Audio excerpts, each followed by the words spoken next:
Hoje nós refletimos sobre São José como amante da pobreza e modelo dos trabalhadores. Porque a pobreza é importante na visão cristã. De diversas formas no Evangelho, o Senhor Jesus nos previne sobre o risco de levarmos nossa vida em busca dos bens materiais. Ele fala nas suas bem-aventuranças: bem-aventurados os pobres, porque deles é o reino dos céus. Ele fala do perigo do jovem que deixou de segui-lo, porque não teve coragem de deixar as suas muitas riquezas, e diz: como é difícil a um rico entrar no reino dos céus. A parábola do pobre Lázaro e do rico Gastão mostram bastante isso, como as riquezas podem pôr em risco a salvação eterna. Não podemos nos esquecer que nós temos que viver em paz com os bens deste mundo. Contudo, eles não são a função principal da nossa vida, nem podem ser. Olhando para o exemplo de São José, nós vemos um homem que dedicou toda a sua vida a Deus e que provavelmente, nos momentos mais difíceis, soube confiar em Deus e não nas riquezas, vivendo da providência divina. Pobre no nascimento do menino Jesus, em Belém, onde não havia lugar para eles na hospedaria.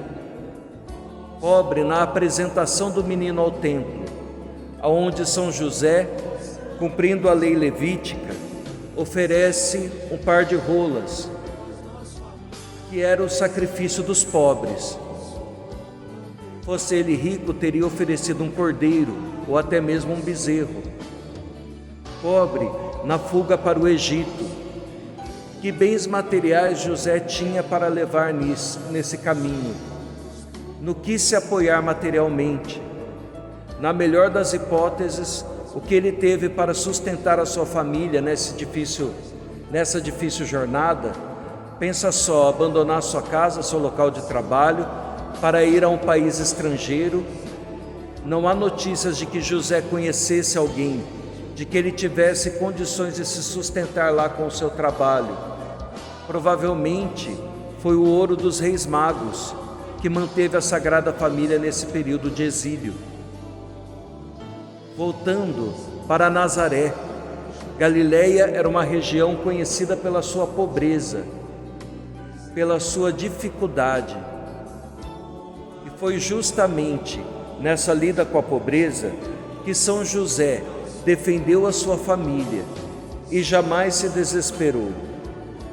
Torno a dizer, tanto o Evangelho de São Lucas quanto o Evangelho de São Mateus, nas bem-aventuranças dizem: bem-aventurados os pobres.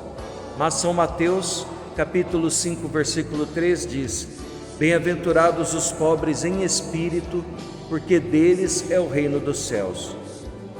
Você já se perguntou exatamente o que isso significa?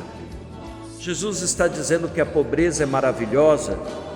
Não, não é isso que ele diz, mas sim que todos aqueles que são desprendidos das coisas deste mundo não estão longe do reino dos céus. A pessoa desprendida das coisas materiais é verdadeiramente bem-aventurada em espírito e rica aos olhos de Deus. Isso explica porque São José é chamado o amante da pobreza. Ele confiou na divina providência em todas as suas necessidades. Outra prova da pobreza de São José é o seu silêncio.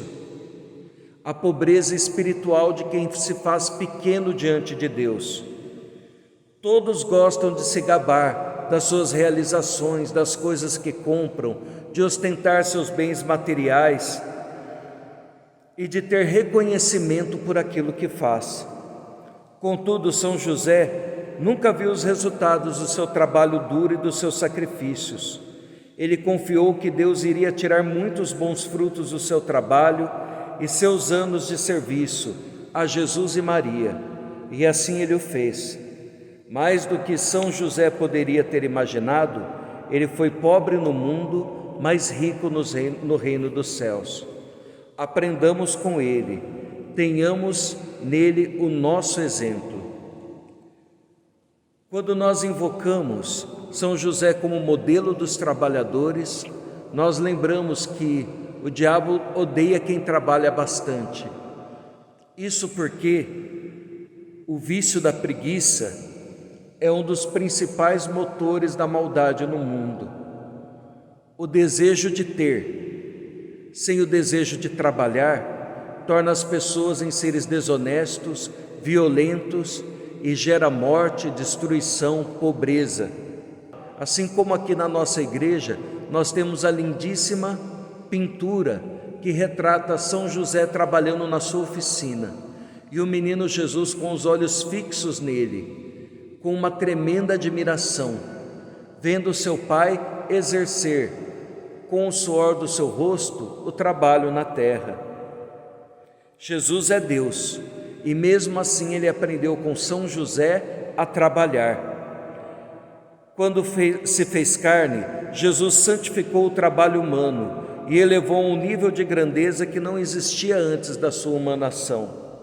Embora divino, Deus humilhou-se a si mesmo, tornou-se em homem e trabalhou como homem. Em sua humanidade aprendeu a trabalhar como homem, imitando o exemplo de seu pai na terra, São José. Depois da infância de Jesus, nós não ouvimos mais falar de São José. A Bíblia silencia sobre ele. Mas, quando Jesus começa a sua vida de autorrevelação, o seu ministério redentor, as pessoas espantadas olham para ele e dizem: este não é o carpinteiro, filho de José? Jesus aprendeu a trabalhar e a sustentar a sua mãe com o suor do seu trabalho. Isso pelos méritos de São José, que lhe transferiu a sua proteção e a sua profissão. Diz o Papa Pio XI que São José pertencia à classe operária e carregou o peso da pobreza por si e pela Sagrada Família, da qual era chefe vigilante e afetuoso. Lembremos que nós vivemos num mundo marcado pela injustiça. Quantos trabalhadores são obrigados a viver sem um salário justo, sem o descanso adequado, sem condições de vida? Jesus disse: vinde a mim todos vós que estáis fatigados e carregados, e eu vos aliviarei. Tomai sobre vós o meu jugo, e aprendei de mim que sou manso e humilde de coração, e achareis descanso para as vossas almas, porque o meu jugo é suave e o meu trabalho é leve. São José também serve de modelo dos trabalhadores para aqueles que trabalham para a salvação das almas. Que ele desperte no coração da igreja muitos padres religiosos, religiosas, diáconos, seminaristas, e que desperte, sobretudo, o desejo de servir a Deus, que também é um trabalho. Consagrando o nosso trabalho a Jesus através de São José, nós o santificamos.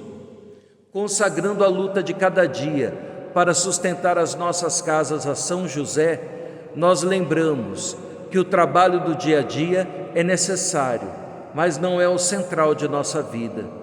São José, sendo trabalhador, nunca deixou de ser pai, de ser amoroso, de ser educador, de ser presente na vida do seu filho.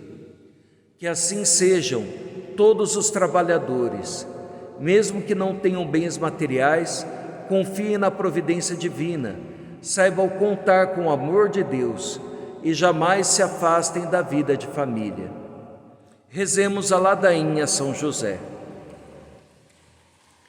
Senhor, tende piedade de nós. Jesus Cristo, tende piedade de nós. Senhor, tende piedade de nós. Jesus Cristo, ouvi-nos. Jesus Cristo, atendei-nos. Deus Pai dos céus, Deus Filho Redentor do mundo, Deus Espírito Santo, Santíssima Trindade, que sois um só Deus,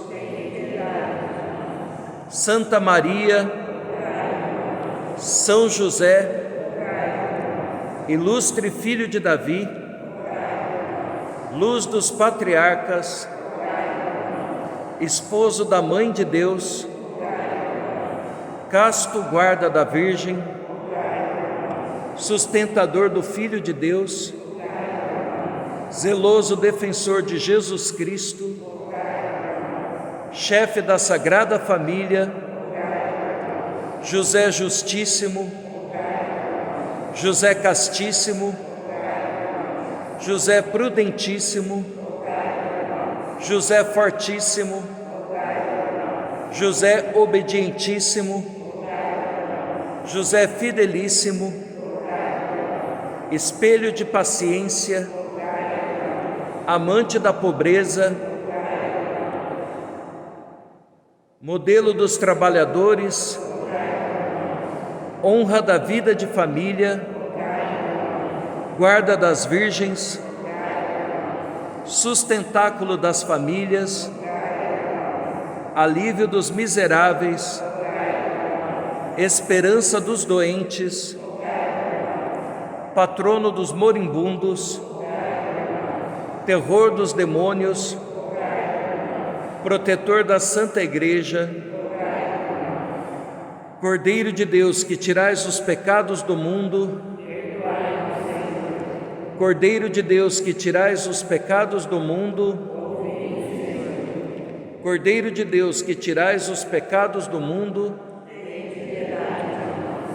Ele constituiu o Senhor de sua casa.